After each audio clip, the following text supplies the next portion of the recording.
Hello, welcome to the channel Wise Stories. Enjoy watching. Good thing your house is big. My mom and stepfather will live upstairs, and downstairs with us will be my sister and her daughter. We're family, we have to help each other, my husband announced shamelessly. My answer made him scream in terror. Before we begin, please hit like and subscribe to the channel. Thank you, and enjoy listening. Esperanza Morera woke up at 6 in the morning, as always. No alarm needed, her internal clock worked flawlessly. Dawn was barely breaking outside, but she was already standing in the shower, planning her day. A meeting at 9, negotiations with suppliers at 11, lunch with a colleague from the finance department, in the evening checking reports. A regular Tuesday, nothing special. She dried off, wrapped herself in a robe and went downstairs to the kitchen. Fernando was still asleep. He started work at 8 and could afford to stay in bed longer. Esperanza brewed coffee, took yogurt from the fridge, sat by the window. Outside stretched their property. A small plot with young orange trees, garden beds she still hadn't fully arranged, and a little gazebo by the fence. She bought the house 5 years ago, when marriage was not yet in her plans. Her father died suddenly, leaving her his insurance payout and some savings. Many in her place would have spent that money on travel or renovating a city apartment. Esperanza chose differently. She found an unfinished house in the suburbs 20 kilometers from the city, bought it for 1/3 of its value, took a loan for completion, and in a year and a half turned bare walls into a cozy home. A 2-story house with a spacious living room, 3 bedrooms, and an attic she made into an office. Everything was in her name. No co-owners. No shares. No risk. Her property. Her fortress. She was 33, head of the logistics department in a large retail chain, earning more than many men around her. She liked her work. It required thinking, planning, solving problems where a mistake cost the company millions. Esperanza wasn't afraid of responsibility. She was born with a spine that didn't allow her to bend under other people's expectations. Fernando appeared in her life 3 years ago. They met at a corporate party through mutual friends, talked about movies, music, travel. He was an engineer at a design bureau, earned decently, rented a 1-bedroom apartment on the outskirts. Tall, calm, with a light sense of humor and no pushiness. Esperanza appreciated that. She was tired of men trying to impress her with expensive gifts or loud promises. Fernando was simple. He didn't try to seem better than he was. He just asked to meet again, and she agreed. After 6 months they moved in together. Esperanza didn't rush into marriage, but Fernando was patient. Another year went into adjusting, getting used to each other, realizing that yes, this was someone she could build a future with. They married quietly, without a lavish celebration, and Fernando moved into the house. He sold his 1-bedroom place and put the money in a savings account. Esperanza didn't object. Everyone should have a financial cushion. The first 2 years of marriage passed calmly. They lived their own lives without getting in each other's way. Fernando didn't pry into her business, she didn't control him. On weekends they went out into nature, sometimes to the movies, sometimes just stayed home, each with a laptop. No relationship is perfect, but they were satisfied. Esperanza finished her coffee and went upstairs. Fernando was awake, sitting on the bed looking at his phone. "Good morning." "Morning. Coffee's in the kitchen."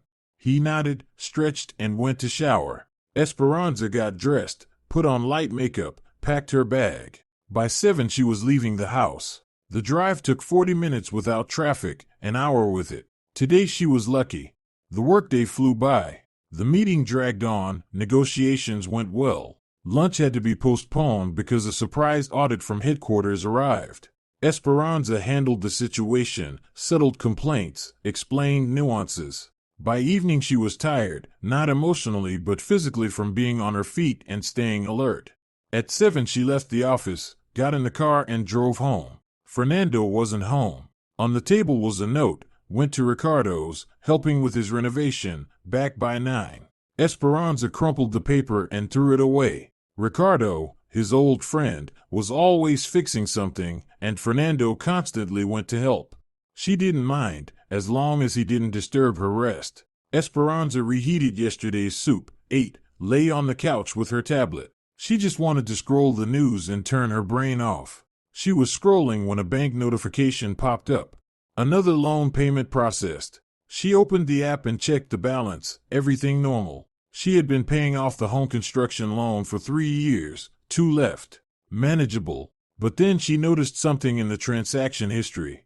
3 months ago, $150 left her account. Description: payment on a court-ordered debt. Esperanza frowned. What court-ordered debt? She had none except the mortgage. She checked the date, amount. The payment definitely went through. So it wasn't a mistake. She opened other accounts, just in case. All clean. Then where did this come from? She tapped the details and saw a case number. She copied it and searched. The system showed the case had been closed 3 months ago. Creditor, a bank. Debtor, Fernando. Esperanza froze. Fernando's last name. So it was his debt, and her money paid it. She set the tablet down slowly. He had access to her card? No, but the payment came from her account. She walked around the room. Anger was rising. Fernando had never told her about debts. When they moved in together, she asked him directly whether he had any loans, obligations, money issues. He said no. Now she finds out he had a court case and paid with her account. Fernando came home right at 9. Esperanza met him in the hallway. He walked in smiling, covered in dust from renovation. Hey, how was your day?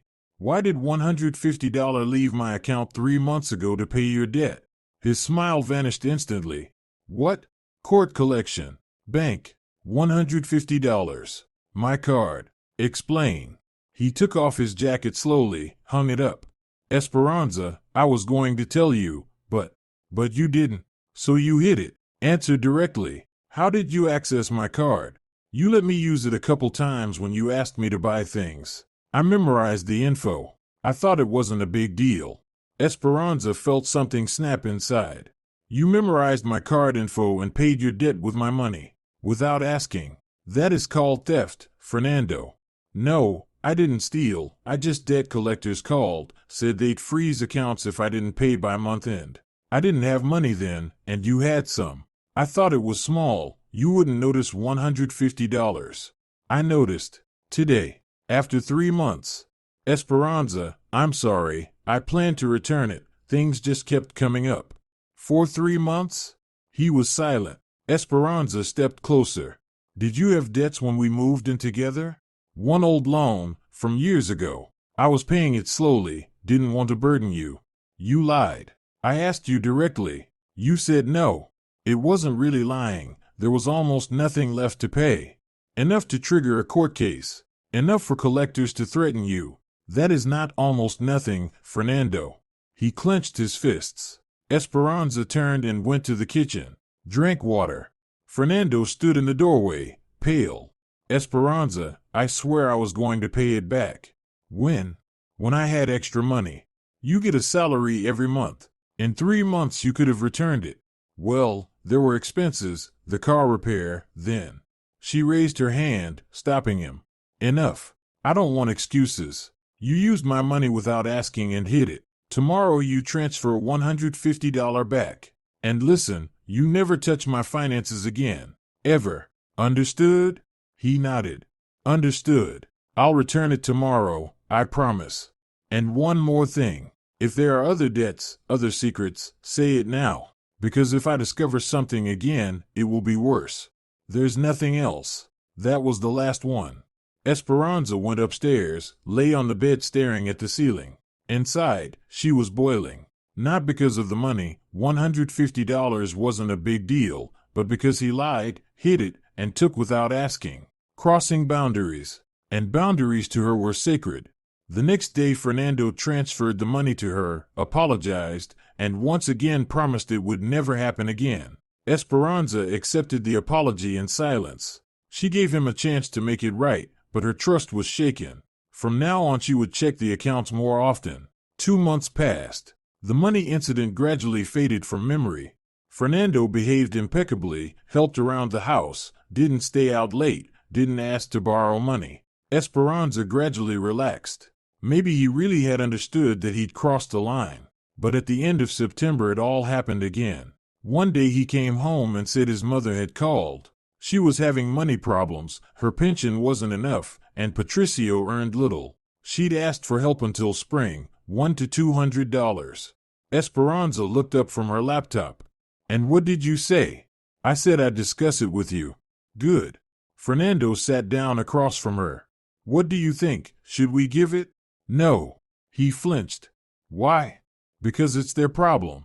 Patricio is an adult. Let him find extra work. Your mother chose to live with him. Let her sort it out. But she's my mother. So what? That doesn't mean we're obliged to support her. I'm not talking about supporting, just helping for a while. No, Fernando. He pressed his lips together, stood up, paced the room. Fine, I'll tell her we can't. Do that. He went to make the call. Esperanza returned to her laptop. Inside she was calm. She didn't feel guilty. It wasn't her duty to save adults from their own mistakes. A week later Fernando brought it up again. Mom was very upset. She said she didn't expect a refusal. Let her be upset. Maybe at least half. $100? Esperanza looked at him firmly. Fernando, the answer is no. Not 200, not 100, not $1. Understood? He nodded and didn't raise the topic again. But a couple of weeks later, Esperanza noticed $100 missing from their joint account. She called Fernando at work. Did you withdraw money? Yes, I lent it to Mom. She really has it tough. Esperanza exhaled slowly, counting to 10. Come home. Now. We need to talk seriously. Fernando arrived an hour later. Esperanza met him at the door. You gave her money after I said no? Esperanza, I couldn't refuse. She's my mother. You broke our agreement. We discussed it and decided together, no. And you went and did it your way. But it's my family, and it's joint money. Fernando, you had no right to take it without my consent. He stayed silent, head down. Esperanza stepped closer. Listen carefully. Tomorrow you call your mother and tell her you made a mistake, that the money must be returned within a month. If she doesn't return it, I'll deduct it from your salary. And no more unilateral decisions about finances. Everything gets discussed with me. Understood? Fernando nodded. Understood. Esperanza turned and went upstairs. Inside she was seething. This was already the third time he had crossed boundaries. First, with the debt and stealing her money. Second, with uninvited guests. Third, with a handout to his mother. She forgave, warned, explained, but patience is not infinite. Esperanza lay on the bed, staring at the ceiling. She was beginning to doubt Fernando. He was a good man, but weak. Weak in the face of his family, their expectations, their pressure. She needed a strong partner who would not bend when the storm came. She didn't know whether Fernando had that backbone, but each time she leaned more toward no. October brought a cold snap. Esperanza waited to see whether his mother would return the money. At the end of October, Fernando said his mother's birthday was coming up. She was turning 55 and wanted to gather the family for a small party. About 20 people. Will you come? Esperanza nodded. She had seen her mother-in-law only twice, at the wedding and once by chance in a store. Both meetings were brief. Her mother-in-law lived 300 kilometers away in a small town. She spoke to her son by phone once a week but didn't meddle in his affairs. Esperanza valued that. She didn't need pushy relatives with advice and demands. When? Saturday. We'll leave in the morning, be there by lunch, stay the night, and come back Sunday. Okay. Saturday was overcast with fine rain. They left at 7. The drive took 4.5 hours. Fernando's mother lived in a 2-room apartment in a 9-story building. She greeted them joyfully, hugged her son, kissed Esperanza on the cheek, and led them to the kitchen. Fernandito, I'm so happy. Esperanza, come in, take off your coat, I'll make tea. The kitchen smelled of baking. The table was laden with pies, salads, cold cuts she had clearly prepared. Esperanza praised the pies, ate a slice, and listened to stories about neighbors and the clinic. Fernando sat quietly, nodding, tossing in stock phrases now and then. It all seemed peaceful. By 3 o'clock guests started arriving. Relatives, neighbors, some distant acquaintances. Esperanza took a seat by the window where she could observe. She didn't like being the center of attention among strangers. Fernando stayed close, but when his sister arrived, he immediately switched to her. Maricela burst into the apartment like a whirlwind, loud, flashy, with sweeping gestures. A 6-year-old girl in a pink dress with a bow scurried behind her. Maricela hugged her brother, pecked him on the cheek, then turned to Esperanza. "Oh, the sister-in-law. Fernando has told me so much about you." She hugged Esperanza without waiting for an invitation.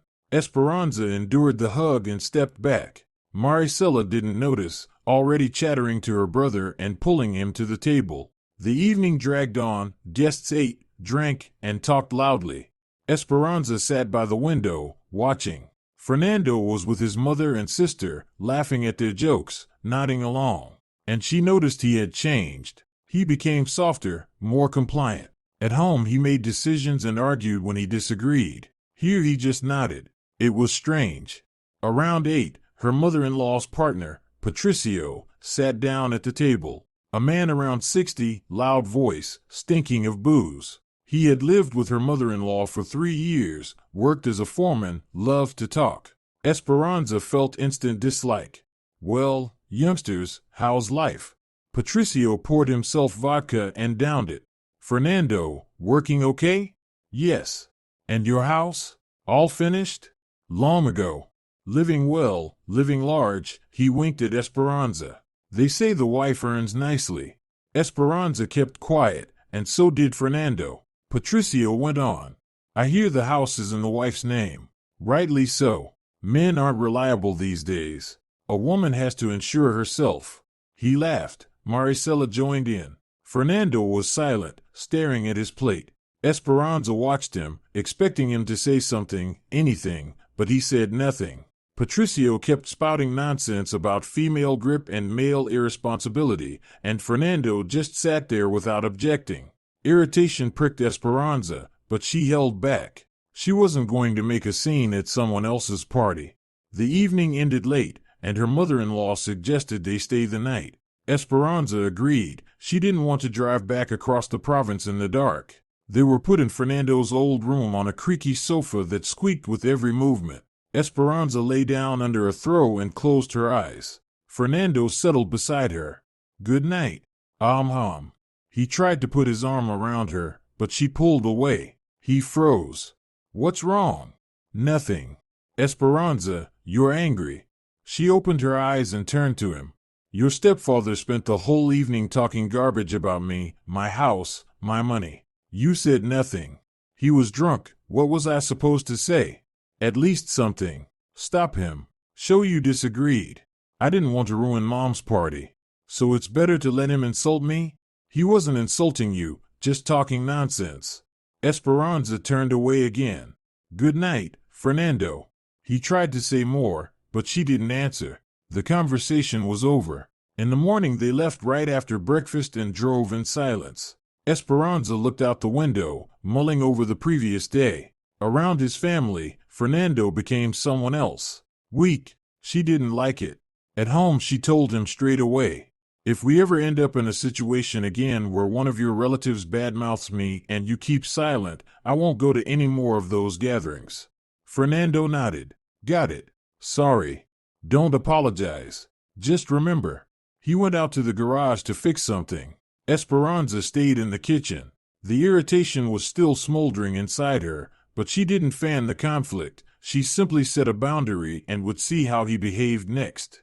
The following month passed quietly, with no guests and no calls from relatives. Fernando worked, Esperanza worked, and on weekends they took care of the house. Everything was peaceful, calm, familiar. But in early December, Maricela suddenly showed up for a visit.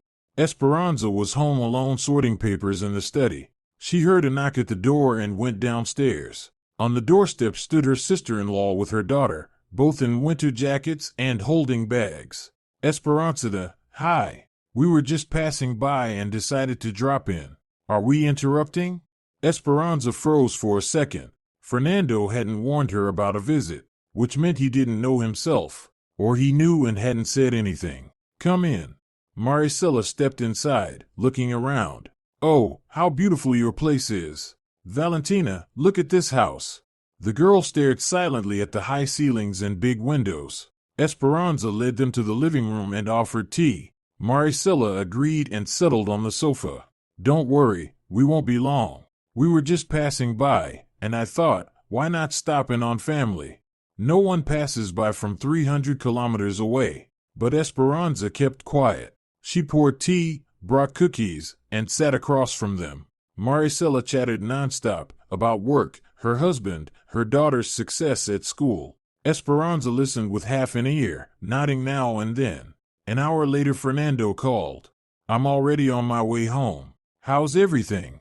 We have guests. Your sister and her daughter. A pause. What? She came? Yes. An hour ago. I didn't know, honestly. She didn't warn me. I see. Come home. Esperanza hung up. Maricela watched her, smiling. Will Fernando be here soon? Yes. Great. We'll wait for him. Fernando showed up 20 minutes later, hugged his sister, greeted his niece, and sat down next to them. Maricela started chattering again, now to her brother. Esperanza stood up and went to the kitchen. She needed a moment alone to gather her thoughts. 5 minutes later Fernando came in. Esperanza, I'm sorry, I really didn't know she was coming. Fine. They'll leave soon. She said herself they're not staying long. Okay. Fernando lingered a moment, then went back to the guests. Esperanza stayed in the kitchen, staring out the window. The tension inside her was building. First, at his mother's birthday, when the stepfather spouted nonsense and Fernando stayed silent. Now the sister who was just passing by. 300 kilometers passing by. Maricela and her daughter stayed until evening. Esperanza kept the conversation to a minimum, answering briefly. When the guests finally left, she closed the door and turned to her husband. There will be no more of your relatives in this house without prior notice. Fernando nodded. Understood. If anyone wants to come, give me advance warning and ask for my consent. Agreed? Agreed. Esperanza went upstairs. The day was ruined. She sat down in the study, opened her laptop, and tried to focus on work. But her thoughts kept returning to Fernando. He was a good person, but around his family he became weak, pliable. Esperanza did not respect weakness. His mother returned the money exactly a month later. She transferred it to Esperanza's card without comment. Fernando kept a low profile, tried not to cross her path, and did all the housework without being asked. Esperanza watched in silence. She wasn't angry anymore, just taking note, recording each misstep, each violation. How many more would it take for him to understand? February turned out bitterly cold. The roads were so snowed in that they had to take 2 days off and work from home. Esperanza was in the study going through quarterly reports when she heard the door downstairs slam. Fernando had gone to the store that morning and was due back by lunchtime. She checked the time. 12:30. Right on time. But a minute later, she heard voices. Several. A woman's, a child's, a man's. Esperanza froze, listening. She recognized Maricela's voice and another unfamiliar one. She got up slowly and went downstairs. In the entryway stood Maricela with her daughter. Next to them was a man of about 40 in a worn jacket and knit cap. Fernando was taking off his shoes, avoiding his wife's gaze. Esperanza. Maricela smiled stiffly. Hi, sorry to barge in again, but there's been a situation. Esperanza looked at Fernando. He finally raised his eyes. Esperanza, this is Eduardo, Maricela's husband. The man nodded without offering his hand. Hello. Esperanza waited in silence for an explanation. Maricela nervously twisted her bag handle. A pipe burst at our place. The apartment's flooded. The maintenance guys say the repairs will take at least a week. We can't live there, everything's underwater. I called Fernando, and he said we could stay here a couple of days while we sort things out. Esperanza turned her gaze to her husband. He stood with his lips pressed together, clearly bracing for an explosion. Fernando. Kitchen. Now. She turned and went without waiting for an answer. Fernando followed. In the kitchen, Esperanza shut the door and faced him. You invited them without my consent. Esperanza, their apartment's flooded. They have nowhere to go. There are hotels. For the whole family? That's a lot of money. Not my problem. We had an agreement. No guests without prior notice. But this is force majeure. I couldn't refuse. Esperanza crossed her arms. You could have, but you didn't. Again. What was I supposed to say? Go out on the street. Your place is underwater. But that's your problem? Yes. Exactly that. Fernando recoiled as if she'd struck him. Are you serious? Absolutely. Eduardo is a grown man with a job and money. He can book a room. Or they can go to your mother's. To Mom's? That's 300 kilometers away, and Valentina has school tomorrow. Then they can rent something near the school. There are options. I'm not obliged to solve them. Fernando ran a hand over his face, breathing hard. Esperanza, it's just a week. Please, be patient. No. But they're already here. Then you see them out. Now. Or I will. He looked at her for a long moment, and there was something new in his eyes. Not guilt, not fear. Resentment. A dull, heavy resentment. All right, I'll tell them. He left the kitchen. Esperanza stood listening to the muffled voices in the entryway. Maricela was protesting. Fernando replied quietly. Then the door slammed, and the house fell silent. Fernando returned 5 minutes later and sat at the table, staring at nothing. They left. They said they'll stay with one of Maricela's friends. Good. Maricela called you heartless.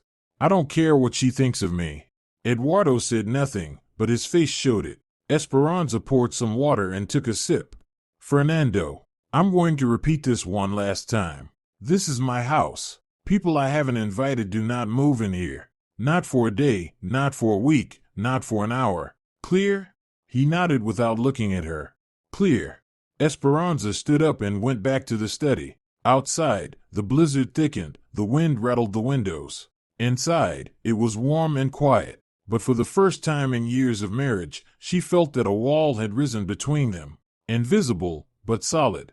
In the days that followed, Fernando barely spoke. He gave one-word answers and avoided her gaze.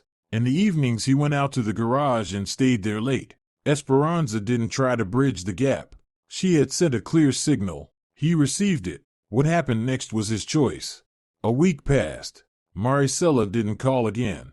Her mother-in-law also kept silent. Esperanza worked. Fernando worked. At home they crossed paths as little as possible. She didn't suffer from this Cold War. She was comfortable being alone. And then something happened that she did not expect. On Saturday morning, Esperanza was going through the mail when she came across a strange letter. The sender was a certain Carmen Estrada. Subject line, about your husband. Esperanza frowned and opened it. Hello, Esperanza, my name is Carmen. I work in the same office as Fernando. I'm writing because I think you should know. For the past 2 months your husband has been seeing a woman from our department. They have lunch together, leave work together. He walks her home. I saw them hugging by the car. Maybe you don't care, but I'd want to know if I were being deceived. Sorry if I've caused you pain. Esperanza read the letter twice, then leaned back in her chair, staring at the ceiling. An affair. Just what was missing from the picture. She didn't feel pain, no betrayal, no disappointment, no tears, only a cold clarity. If it was true, the marriage was over. She got up and went downstairs. Fernando was in the living room watching TV. Esperanza stood in front of him, blocking the screen. A woman from your office wrote to me. She said you're seeing a colleague. Is that true? Fernando went pale instantly. The remote fell from his hands. What? Who wrote? Doesn't matter who. Answer the question. Esperanza, I'm not seeing anyone. Then why do you have lunch with the same woman every day, walk her home, and hug by the car? That's Dolores. She's new in the department. I'm helping her get settled. We're just colleagues. Colleagues don't hug. We didn't hug, well, maybe once, when she was upset. She was going through a divorce, she was crying, and I just offered support. Esperanza looked at him calmly, coldly. So you were comforting a divorced colleague without telling me, having lunch with her every day without mentioning it once, walking her home even though we live in the opposite direction. And you call that just colleagues? Yes, because that's what it is, Esperanza. I'm not cheating on you, I swear. Show me your messages with her. What? Your phone. Open the thread with this Dolores. Now. Fernando hesitated, then took out his phone, opened the messenger, and handed it to her. Esperanza scrolled through the chat. The messages were harmless. Work, documents, a couple of notes about lunch, nothing personal. But that proved nothing. Deleted the incriminating stuff? No, there was nothing to delete. Esperanza handed the phone back. All right, then as of today you stop talking to her. No lunches, no walk homes, no consoling. Work only. Deal? Fernando nodded quickly. Deal, I promise. And if I find out you're still at it, pack your things. He flinched. Esperanza, I told you, nothing happened. Maybe nothing did, but it looked exactly like that, and I don't want to repeat. She went upstairs. Inside, there was a strange emptiness. She didn't fully believe him. Even if there hadn't been physical cheating, emotionally he'd already checked out. He'd started looking for support elsewhere. That was a sign. Esperanza lay down and closed her eyes. The marriage was coming apart at the seams. 3 boundary violations, a cold war, and now suspicions of an affair. How long can you endure? She wasn't enduring. She was watching what they'd built over 3 years collapse. For a week, Fernando walked on eggshells. He got home at 7 sharp, didn't stay late, reported where he'd been and with whom. Esperanza nodded without asking questions. She no longer cared about his daily life, she was just logging the facts. Then her mother-in-law called.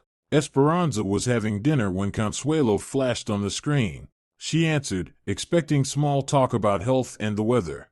Esperanza, hello, it's Consuelo. Hello. I wanted to talk to you about Fernando. Esperanza tensed. I'm listening. Maricela told me you threw them out when their apartment flooded. Esperanza, how could you? Their family. Esperanza slowly set down her fork. Consuelo, this is my house. I decide who lives in it. But just a week. That's all. You could have put up with it. No. What do you mean, no? Are you really that hard-hearted? I am who I am, and I am not obligated to sacrifice my comfort for anyone. Her mother-in-law's voice hardened. Fernando told me you don't let him near his own family. You don't give money when we ask. You don't allow guests. What is this, a prison? Esperanza felt a cold fire ignite inside. Consuelo, Fernando, and I are adults. Our relationship is our business. If he complains to you, then he has something to complain about. That doesn't mean I have to change anything. You keep him on a short leash. He's afraid to say a word. Then that's his problem, not mine. Her mother-in-law gasped with indignation. I thought you were a good wife, but you're just a bitch. Esperanza smirked. Maybe so, but in my house, my rules. All the best, Consuelo. She hung up. Fernando was standing in the doorway, pale. You heard? Yes. So you complained to your mother about me? I didn't complain. I just said things were tense. And she decided to interfere. Wonderful. Esperanza stood up and walked past him toward the stairs. Fernando stepped after her. Esperanza, I didn't ask her to call. And you didn't stop her. How was I supposed to know she'd call? Esperanza turned halfway up. Fernando, memorize this. Your mother, your sister, your relatives are your people, not mine. I am not obligated to love them, accept them, or help them. If you want to deal with them, go ahead, but without me. Understood? He swallowed and nodded. Understood. Esperanza went to her study and shut the door. She called her friend Beatrice, whom she hadn't seen in 2 months. Hi. Can we meet tomorrow? Of course. Did something happen? We'll talk in person. The next day they sat in a cafe, and Esperanza told her everything. About the debt, the guests, the money for his mother, Dolores, the call from her mother-in-law. Beatrice listened without interrupting, then shook her head. Esperanza, I have one question. Why are you with him? Seriously, he's weak, he lies, he doesn't respect your boundaries. Why do you need a husband like that? Esperanza thought about it. For the first time she asked herself that question. Why? Love? She wasn't sure she loved him now. Habit? Maybe. Fear of being alone? No. She wasn't afraid of solitude. I don't know, she admitted. Then think about it. because from the outside it looks like slow torture for both of you. Esperanza went home pensive. Beatrice was right. What was keeping her in this marriage? The house was hers. She was financially independent. There were no children. She could leave at any moment, yet something held her back. Maybe the wish to give Fernando one more chance, or just an unwillingness to admit defeat. March brought a thaw. The snow melted and the roads turned to slush. Esperanza and Fernando lived in a silent truce. He no longer invited relatives or took money without asking. He came home on time. She didn't ask extra questions or stage checks. She simply lived her life alongside his. And then everything changed in an instant. At the end of March, Esperanza stayed late at work. The annual report was due in the morning, and she was in the office until 9. When she came out, the parking lot was almost empty. She got in the car and started the engine. Her phone buzzed, a message from an unknown number. "Your husband is at the Loft Bar with Dolores right now. If you don't believe me, come. Carmen." Esperanza clenched the phone. The same Carmen who had written about the affair. She'd promised to keep quiet but decided to strike again. Esperanza could have ignored it. She could have gone home and gone to bed, but curiosity won. The Loft Bar was 20 minutes away. Esperanza parked across the street, got out, and went inside. A dim room, music, tables by the windows, and there in the corner she saw Fernando. He was sitting across from a woman of about 35, fair-haired, in a tailored suit. They were talking and laughing. Fernando leaned closer and whispered something. The woman smiled, touching his hand. Esperanza walked up to their table. Fernando looked up and froze. His face drained. The smile vanished. Dolores looked at Esperanza with mild curiosity. Fernando exhaled. "Hi. I see you're busy." Dolores realized who was standing there and pulled back. "I'm sorry, I didn't know that. Everything's fine. Fernando is going home now. Right, Fernando?" He nodded, hurriedly pulling out his wallet. "Yes, of course, Dolores, sorry, I have to go." Dolores nodded silently. Fernando threw money on the table, stood up, and headed for the exit. Esperanza followed him. Outside he turned to her. "Esperanza, it's not what you think." "And what do I think?" "That I'm seeing her, but I'm not. We're just colleagues." Colleagues don't sit alone in a bar at 9 in the evening on a weekday. She had a rough day. She asked for support. I couldn't refuse. Esperanza smirked. "Couldn't refuse, as always." "Esperanza, you don't understand. I don't care who she is or what happened to her. You promised to stop talking to her, and you didn't. Again." Fernando clenched his fists. "I can't just stop talking to her. We work together." "You can." "I said strictly work only. Does this look like work?" He stayed silent. Esperanza got into the car. "We'll talk at home." The drive took 20 minutes. Esperanza drove calmly, without hurry. Inside she felt an icy clarity. She already knew what she would say. Fernando's headlights flickered in the rearview mirror. At home they went to the living room. Esperanza sat on the couch. Fernando remained standing. "I didn't cheat on you. Physically, I swear. But emotionally, yes. No, I was just struggling. You're cold, distant. Dolores understands, listens, doesn't judge." Esperanza nodded. "I see. So the problem is me." "No, that's not what I meant. You said exactly that. I'm cold. You found warmth. Makes sense." Fernando sank onto a chair. "Esperanza, I'm sorry. I'm an idiot. I ruined everything." "Yes, you did." He lifted his eyes, tears glistening. "What do I do?" Esperanza looked at him for a long moment, and suddenly she knew. She was tired. Tired of forgiving, explaining, setting boundaries, watching him break them. Tired of living with someone who couldn't stand up to his family or to his own weaknesses. "Nothing. Just keep living." "So you forgive me?" "No. I just don't see the point in changing anything. You are who you are, and you're unlikely to change." Fernando stood and stepped toward her. "I will change, I promise. No more Dolores. No more secret meetings." Esperanza stood, walked past him toward the stairs. "Good night, Fernando."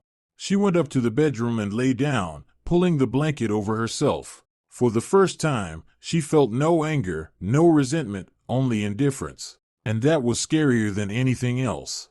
The next month passed in a strange numbness. Fernando tried his best. Made breakfast, cleaned, brought flowers, invited her to the movies. Esperanza accepted without enthusiasm. She understood. He was trying to glue together something shattered, but the pieces no longer fit. April brought warmth. Esperanza spent weekends in the garden, digging beds, planting flowers. Fernando tried to help, but she refused. She enjoyed being alone, alone with the earth and silence. One evening, while she was watering her roses, a car pulled up.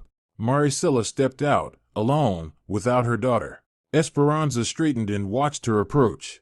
"Hi." "Hello." Maricela stopped a couple of meters away. "Can we talk?" "Talk." "Fernando told me you two are having problems. I want to help." Esperanza smiled faintly. "Help? How?" "Talk to you. Explain that Fernando is a good person. He just got confused. He doesn't know how to please you." "I don't need him to please me. I need him to keep his word." Maricela stepped closer. "Esperanza, you're too harsh. Men need softness, warmth, and you're like a stone wall." "Maybe, but that's my choice." "You're ruining the marriage. Fernando is suffering." Esperanza set the watering can down and straightened. "Maricela, thank you for your concern. But our relationship is not your responsibility. You can go now. Goodbye." Maricela lingered a moment, then turned and left. Esperanza watched her go. They all tried to interfere, pressure, influence, but she wouldn't bend. This was her life, her decision. May began with a call from her boss. The company was opening a branch in a neighboring region and needed someone to head logistics. 30% higher salary and a company apartment. Esperanza listened and understood. This was a chance to leave, start over, drop all this weight behind. "I need to think." "Of course. You have a week." That evening she told Fernando. He turned pale. "You want to leave?" "I don't know. It's a good offer." "What about us?" Esperanza shrugged. "I don't know. You can't just leave." "I can. I'll rent out the house, you'll find a place. Or move to your mother's." Fernando grabbed her hand. "Are you serious? Are you really ready to walk away?" Esperanza freed her hand. "I'll think about it. I have a week." She went upstairs, leaving him frozen in the living room. Inside there was a cold emptiness. No pity, no guilt. Only relief. There was an exit. The week dragged painfully. Fernando walked like a ghost, trying to talk. She brushed him off. She had to decide, leave or stay, end the marriage or give one more chance. By the end of the week she realized she wasn't ready to leave. Not because of Fernando, because of herself. The house was her fortress, her home. She built it, invested her soul. Leave everything for work? No. If Fernando didn't like it, he could leave. She would stay. "I turned down the offer," she said that night. Fernando exhaled with relief. "Thank you, That doesn't mean things are fine. It means I won't change my life because of you." He nodded.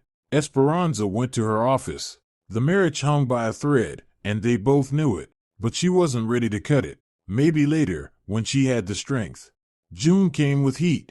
Over 90 degrees. Esperanza spent evenings on the terrace, reading or watching the sunset. Fernando tried to be near, but she didn't encourage closeness. They lived like polite roommates, each in their corner. Work distracted her. A new project launched, and Esperanza dove in. Came home late, tired but satisfied. She liked feeling useful, seeing results. At home there was no such feeling. One morning, as she was heading out, Fernando stopped her at the door. "Esperanza, I need to tell you something." "Say it quickly, I'm late." "Mom called. She has problems again." Esperanza froze, hand on the door handle. "What problems?" "Patricio ended up in the hospital. He needs surgery, an expensive one. My mom has no money. She's asking to borrow." "How much?" $1,500. Esperanza slowly turned to him. "And what did you say?" "That I'd discuss it with you." "Correct. The answer is no." Fernando flinched. "But it's surgery, he could die." "It's public health care, it's free." If he wants a private clinic, let him take a loan. He has bad credit. Not my problem. Esperanza, this is a man's life. Esperanza stepped closer, looking him in the eyes. Fernando, your stepfather is not my family. I've seen him twice. Both times he behaved rudely. I'm not giving a penny. If your mother wants to help him, she can find the money herself. But where will she get that kind of money? She can sell something, borrow from friends, get a job. There are plenty of options. She's 56. Who will hire her? Sorry, I have to go. She walked out, slamming the door. In the car, she turned the music up loud to drown out her thoughts. She didn't feel guilty. Everyone is responsible for their own life. Patricio is a grown man. Let him deal with his own health. In the evening, Fernando brought it up again. Mom cried on the phone. She said we're heartless. Let her think what she wants. Esperanza, at least $300. I'll return it from my salary. No. Why? Because last time you promised to return it in a month and only did it when I demanded. Because it's your family, not mine. Because I said so. Fernando clenched his fists, his face twisted. You're heartless. You don't care about people. Esperanza looked at him calmly. Maybe, but this is my life, my money, my decisions. He turned and left, slamming the door. Esperanza stayed in the kitchen finishing her tea. Inside was silence. She didn't worry about the fight, didn't feel guilt. She simply acknowledged the fact they were completely different, and that couldn't be changed. 2 days later, Maricela called. Esperanza saw the name and declined. Maricela called again. Esperanza muted the phone. Then a message came. Esperanza, I really need to talk. It's important, please. Esperanza replied. Say it in messages. Maricela sent a long plea about how hard it was for their mother, how Patricio was suffering, how they needed help. Esperanza read it and deleted the chat. She didn't care. In the evening, Fernando came home angry and dark. Maricela says you're ignoring her calls. Yes. Why? Because I have nothing to say to her. She tried to explain the situation to you. I don't need explanations. The answer stays the same. Fernando threw his keys on the table. You know what? I'm tired. Tired of your constant refusals, of you treating everyone like enemies. I don't treat anyone like enemies. I just don't want to solve other people's problems. These aren't other people. They're my family. Yours, not mine. Fernando stepped close, his face red with anger. Maybe you don't need a family at all? Maybe you should live alone? Esperanza held his gaze. Maybe.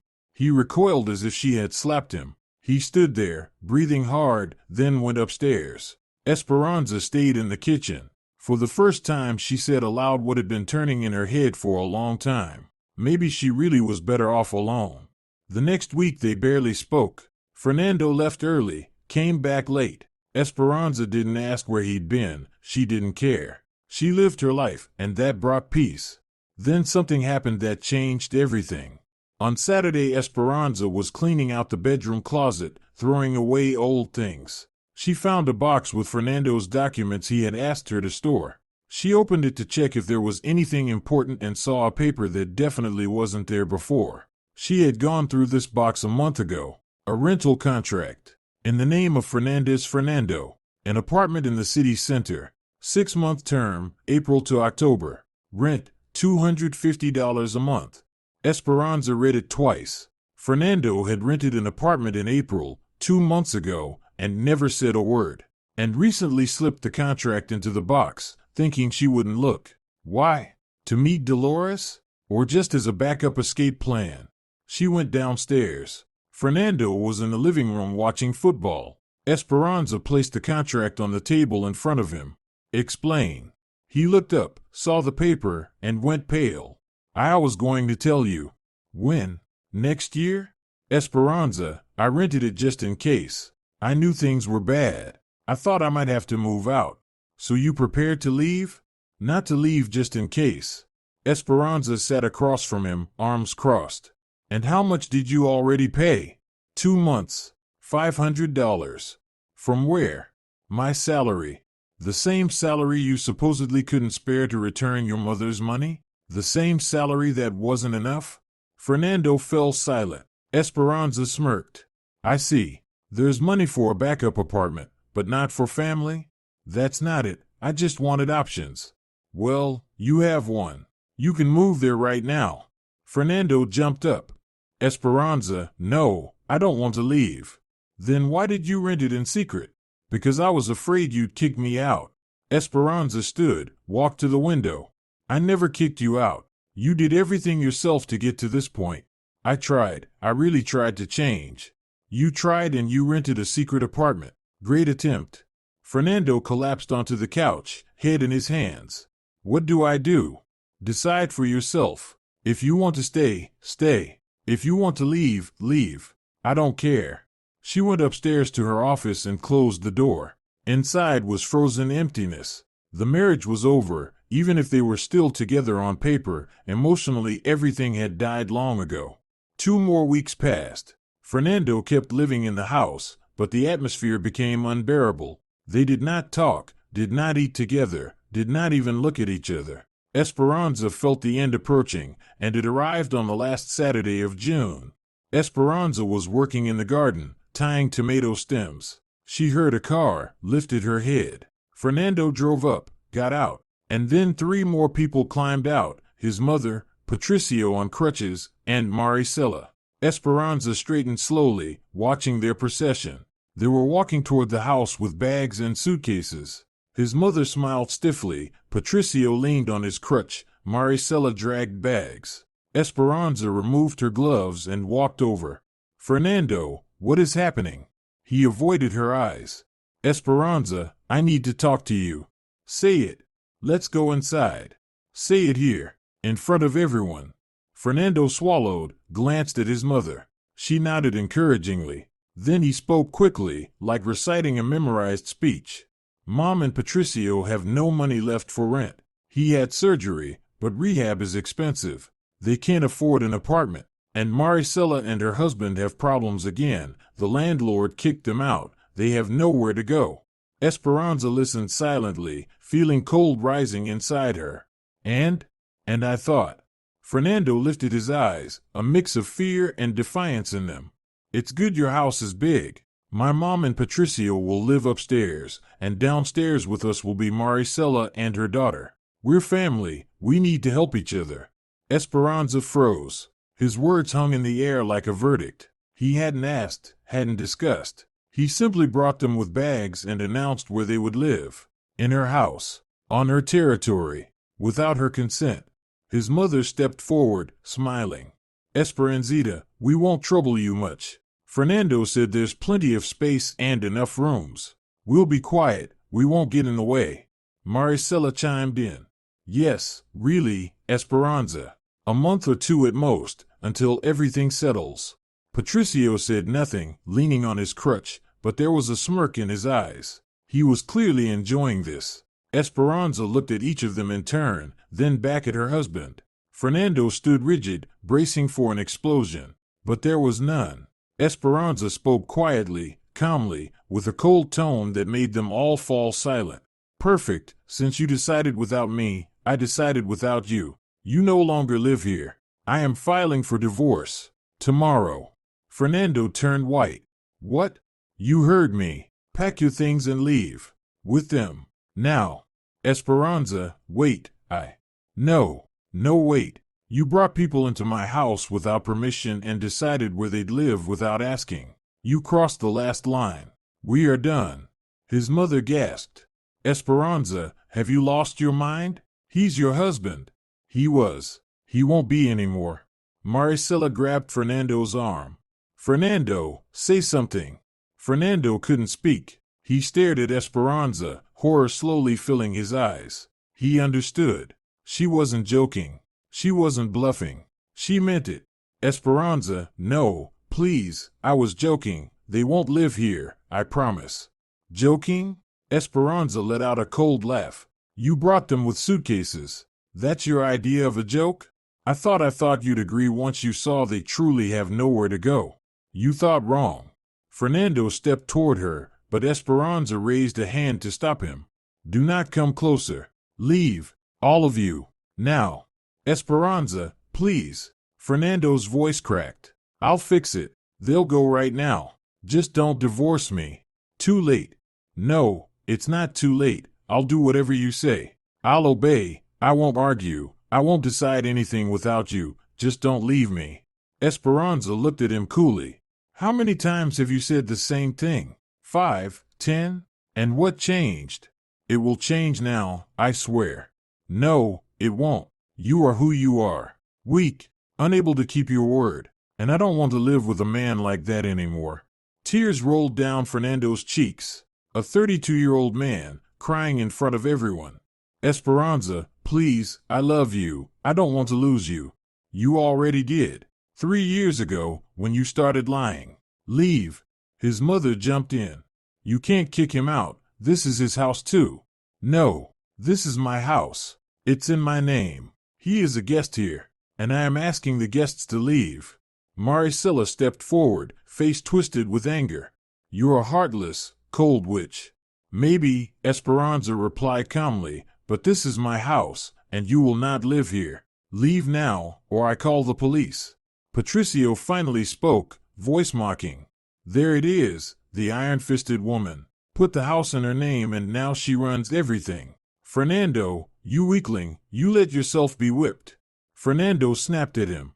Shut up, this is all your fault. If not for your surgery, none of this would have happened. It's your own fault, Esperanza said. You made your choice. Now live with it. Fernando turned to her and dropped to his knees right there on the ground, hands clasped. Esperanza, I beg you, forgive me. One last chance, I swear. I'll send them away right now. They'll leave. No one will move in. I just panicked. I didn't think. Please. Esperanza looked down at him. He was sobbing, wiping tears and snot, pitiful and broken. And for the first time, she didn't feel anger or hurt. Only pity. For him, for herself, for all of it. Stand up. You forgive me? Stand up, Fernando. He stood, shaking. Esperanza sighed. Fine. I forgive you. Once. Last time. One more stunt like this and you are out immediately. And we divorce. No discussion. Understood? Fernando nodded desperately. Understood. I swear I understand. Never again. Swear on something sacred to you.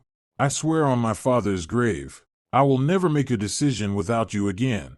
I will bring no one here. I will take nothing. I will not say anything without your approval. Esperanza turned to the others. Leave, now, and do not come back. His mother burst into dramatic wails. Oh Lord, what is this world? Let's go, Consuelo, grab your things, we're leaving. Maricela shot Esperanza a hateful look, grabbed her bags, and stomped toward the car. Patricio hobbled behind, muttering about the destruction of family values. Fernando stood still, watching them. Thank you. Really. Thank you. I won't fail you. We'll see. He walked to escort them. Esperanza stood in the yard, watching them load into the car. His mother shouted something out the window. He nodded, apologized. The car started, turned, drove away. Fernando came back, face red and swollen from crying. Esperanza, go inside and wash your face. We'll talk after.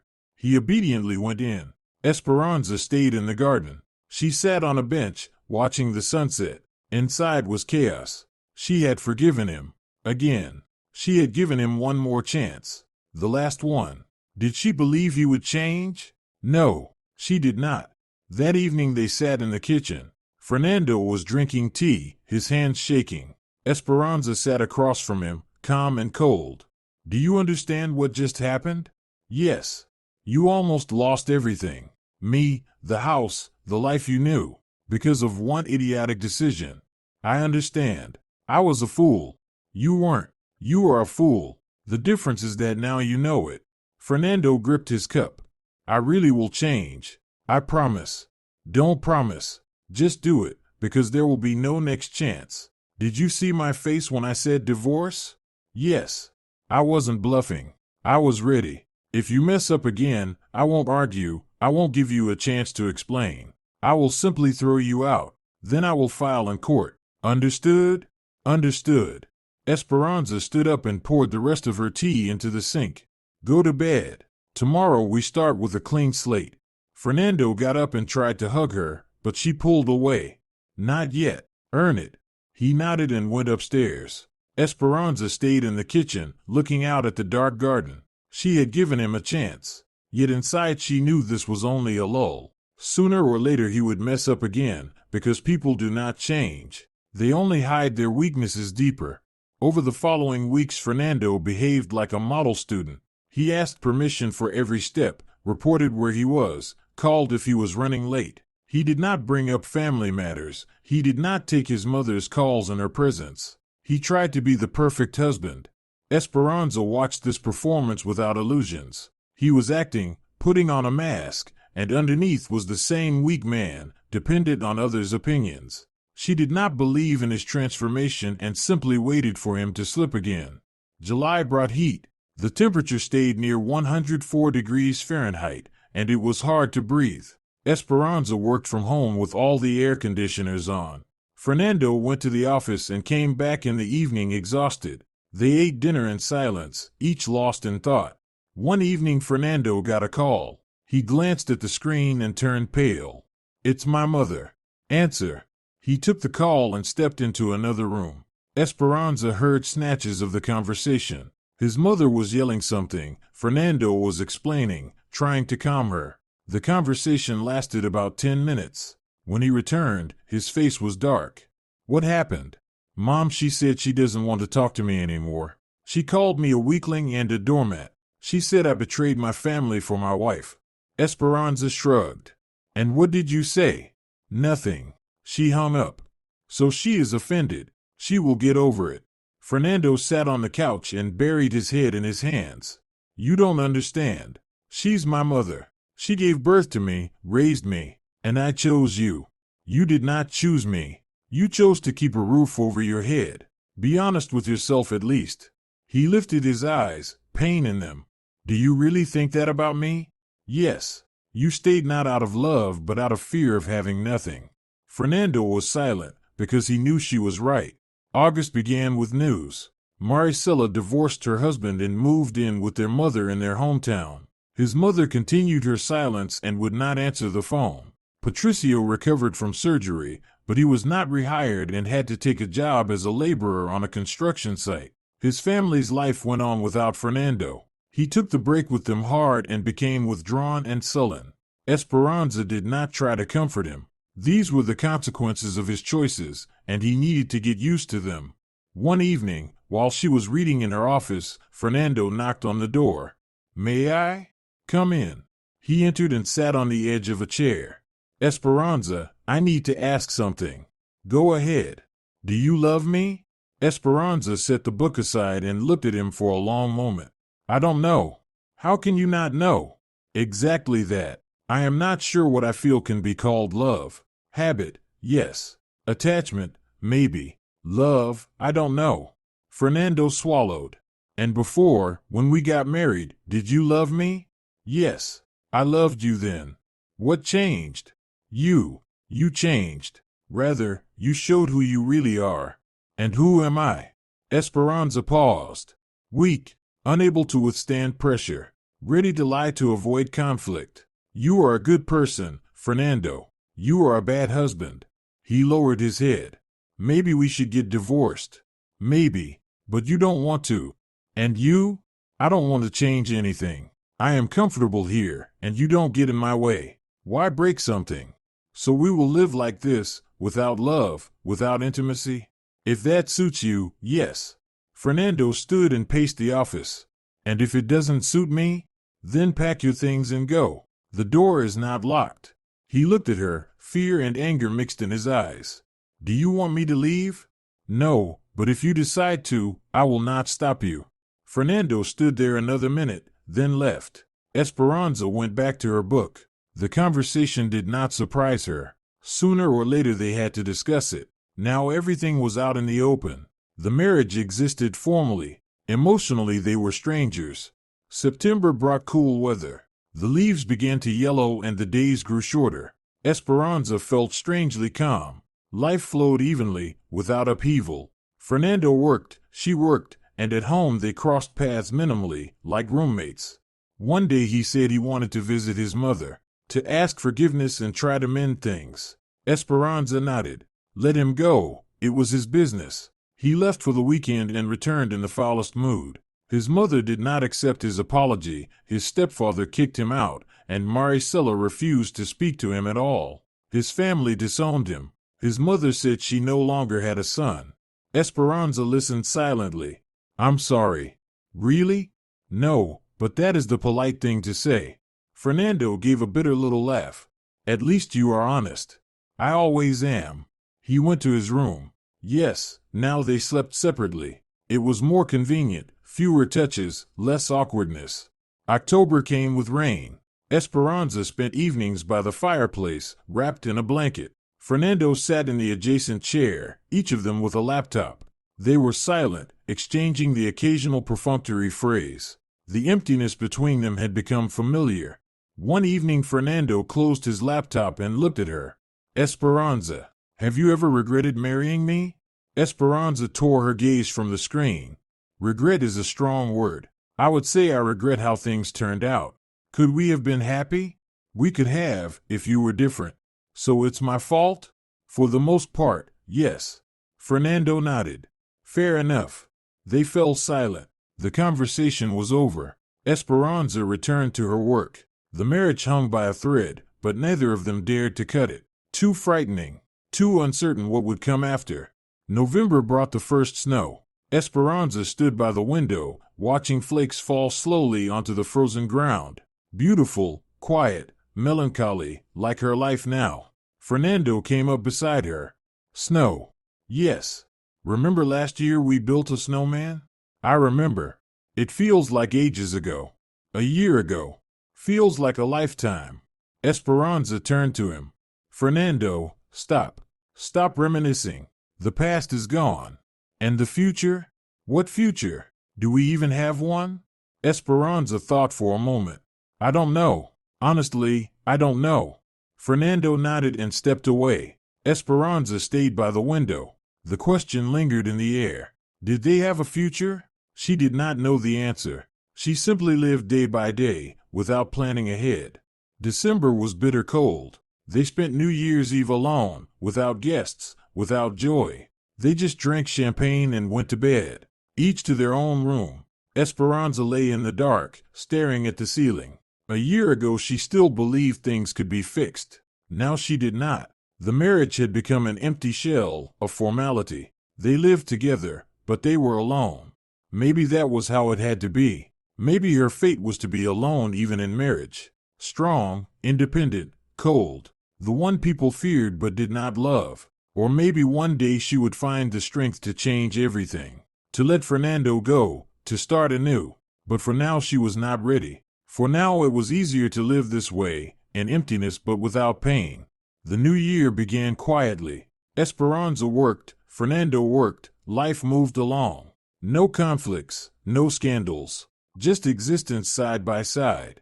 And Esperanza understood this was not an ending, not even the middle. It was simply a pause, calm before the next storm. Because sooner or later she would still have to choose. Stay or leave, forgive completely or let go. But for now she chose not to choose, just to live in her house, in her life, under her rules. Alone, even with a husband nearby. If you're enjoying it as well, leave a like and subscribe to the channel.